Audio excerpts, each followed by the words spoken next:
What does this mean for the Yankees rotation? No sugarcoating it, right? This is American League Rookie of the Year, top of the rotation guy. That means you really are now counting on Marcus Stroman, who did not throw particularly well the other day. You know, everything was up with Stroman late last year, second half, and that's what we were seeing from him mostly so far in spring. So, yeah, look, you have Garrett Cole and Max Fried at the top of your rotation. You're in good shape there, but this is a really good player, a really good pitcher who's not going to be there for quite a long time. No other way to put it. Yeah, it's still a pretty good rotation. It's a good thing they went out and got Fried, and Schmidt you would think would be good again. But it's a loss because you expected Gil to take another jump in his development and really become maybe, you know, an ace type of starter because he showed that at times last year. So, I mean, Stroman is probably the best you can ask for as far as a back-end starter. So that's, I think he'll be okay. He gets that, start getting that sinker working again.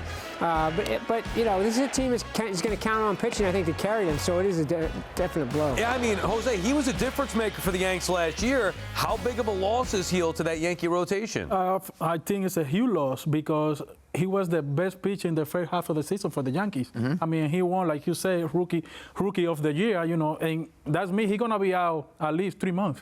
You know, they say they're gonna shut him down for like 6 weeks. And after that, you know, it's over recovery, throwing first, and baby step. So I think they're going to miss him. Hopefully, Stroman can pick it up a little bit, and they can go from there. Yeah, it was supposed to be a strength of this team, though. And look, I love Garrett Cole, but he's still another year older, coming off a year where he wasn't his vintage self. Max Fried, his first year. We'll get a look at him, his debut tonight with the Yankees. But I think now some question marks where Gil was a guy you were really looking on to take that next step. Andy, you were at Yankees camp for a while. What were your takeaways from your time in Tampa? Well, it's funny you should ask Sal, because I prepared a graphic. Oh. I don't know if you're aware of that. No, I didn't just know. a couple things random. I challenged myself on this. It was like just top of mind. What are the things you noticed? First of all, Max Fried. Like the Yankees thought, Matt Blake and Aaron Boone talked about this. They thought he was kind of a quiet, introverted guy, maybe a fit for Atlanta or a smaller market. But he's coming. He's so interested in all the information they have. He's sociable. They're like so surprised by how well he fits, not just as a pitcher, but as a personality. So that was one of the early positives for them, and unfortunately for them, one of the few. Giancarlo Stanton, I just want to say about this guy, and I know, Jose, you played with him. Yeah. I've always had respect for him. John knows I've always had respect for Stanton. Almost, you think I overstate it sometimes. But this guy, turns out he's got 2 bad elbows, right? So he reveals this in spring training, and a side conversation with him, I'm like, so you're hitting just like home runs off Class A in the ALCS with 2 bad elbows? And he's like, bro, I couldn't even pick up the bat. You wake up in the morning, you can't even move your arms. And somehow you just get yourself into this mindset where you're going to exert yourself with that extreme pain a couple times a day. I think that's pretty amazing, his toughness. And the last thing I would just say was the Yankees have pretty much said all the right things about what the Dodgers said, all that trash talking. Well, you could just tell from being around the clubhouse, from some of the things that guys were saying, even what Boone said on the air with you, Sal, before spring training, you could tell it bothered them and they were going to take the high road. They're going like, hey, they won, they can talk, but they're like, it's providing them some motivation that they'll turn into a positive, but you could tell that bothered them. Boone had a lot more to say, and he was reserved when I was talking. You know what I took out of that whole thing? What? Stanton calls Andy bro. Did he really use bro? That's interesting. Probably, yeah. You mentioned the Dodgers and the trash talk. Jose, would you be outwardly motivated by trash talk from other opponents when you were playing? Well, I've been motivated the fact that I went to the World Series and almost win the World Series, you know? Not about the Dodgers, they can say whatever they want to because they're the world champion.